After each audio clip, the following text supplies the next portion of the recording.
રમતગમત આપના શારીરિક, માનસિક અને સામાજિક સુખાકારીમાં ફાળો આપતા એ અનેક લાભો પ્રદાન કરે છે. રમતગમતમાં ભાગીદારી આપણે શિસ્ત, ટીમવર્ક, દ્રઢતા અને ધ્યેય પ્રાપ્તિ માટેના મૂલ્યો શીખવે છે. વિદ્યાર્થીઓ રમતગમતનું મહત્ત્વ સમજે તેમજ રમતોનો ભરપૂર આનંદ માણી શકે તે હેતુસર પ્રાર્થના વિદ્યાલય ભરૂચના પટાંગણમાં ગુજરાતી માધ્યમ અને અંગ્રેજી માધ્યમના વિદ્યાર્થીઓ માટે દ્વિદિવસીય શીતોત્સવ 2024નું આયોજન કરવામાં આવ્યું હતું, જેમાં તારીખ 17મી ફેબ્રુઆરી 2024ના રોજ ધોરણ 6થી 12ના વિદ્યાર્થીઓ માટે શીતોત્સવ 2024 નિમિત્તે રમોત્સવનું આયોજન થયું હતું, જેમાં નિવૃત્ત શિક્ષક તથા ભારતીય જનતા પાર્ટી ભરૂચ શહેરના પ્રમુખ પ્રકાશભાઈ પટેલ ઉપસ્થિત રહ્યા હતા. ઉપસ્થિત મહેમાનનું શાળામાં મેં ટ્રસ્ટી ડૉક્ટર જિજ્ઞેશભાઈ પટેલે ઉમળકાભેર સ્વાગત કર્યું હતું. ઉપસ્થિત મહેમાન તથા શાળાના ટ્રસ્ટી થકી મશાલ પ્રગટાવી તથા આકાશમાં બલૂન છોડી રમોત્સવને ખુલ્લો મૂક્યો હતો. અતિથિ વિશેષ પ્રકાશભાઈ પટેલે સ્વરાંગી વિકાસ માટે ખેલદિલીથી વિવિધ રમતો રમવા વિદ્યાર્થીઓને ખાસ અનુરોધ કર્યો હતો.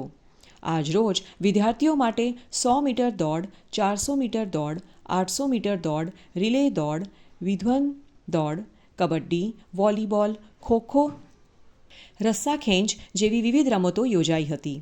રમતો પૂર્ણ થયા બાદ વિવિધ રમતોમાં વિજેતા થયેલા વિદ્યાર્થીઓને ઉપસ્થિત મહેમાન, શાળાના ટ્રસ્ટી, શાળાના આચાર્ય તથા શિક્ષકો દ્વારા મેડલ તથા પ્રમાણપત્રો આપી પ્રોત્સાહિત કરવામાં આવ્યા હતા.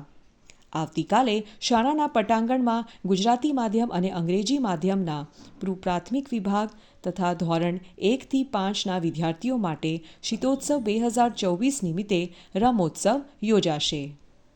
મારા શિક્ષકો પણ એટલા નસીબદાર કે આ પ્રાર્થના વિદ્યાલયમાં શિક્ષણનું કાર્ય કરીને બાળકોને રમતો શીખવાડીને એમને ઉર્જાવાન બનાવે છે.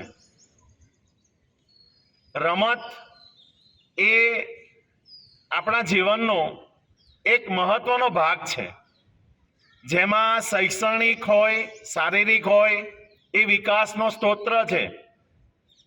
શાળામાં આપણે પ્રવેશ લઈએ એટલે માનસિક વિકાસનો શરૂઆત થાય. જ્યારે શારીરિક વિકાસ કરવો હોય તો એને માટે કસરત કરવી જ પડે અને એ કસરત માટે આપણે કોઈ પણ રમતમાં પારંગત થવું જ પડે. અત્યારે 2 ડાન્સ જોયા, ખૂબ જ સુંદર ડાન્સ, બાળકોએ ખૂબ જ સુંદર રીતે એનો અભિનય કરેલો છે.